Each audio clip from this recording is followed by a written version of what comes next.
Hey guys, welcome back to our channel. In this video, I'm going to tell you how you can delete your Telegram account permanently. So firstly, you have to open your Telegram app and sign into your profile. Click on the top left corner on the three bars and go to settings.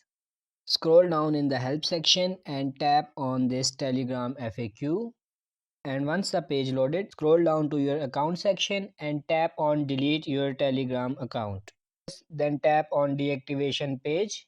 Don't worry if shows you this screen, just tap on refresh and it will take you to deletion process page where you can enter your phone number for verification and delete it permanently. Just enter your phone number and tap on next and it will send you a confirmation code. Just copy and paste it here if it doesn't automatically fills in with code, and tap on sign in again. So don't worry, you have to sign in again for the removal of your account. Once done, it will give you another warning just to be sure and will ask you the reason you are leaving. You can either write your issue or leave it blank and tap on delete my account button below.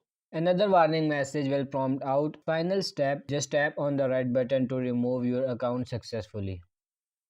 I hope this video helped you out. If it did, like it and subscribe the channel. Thank you.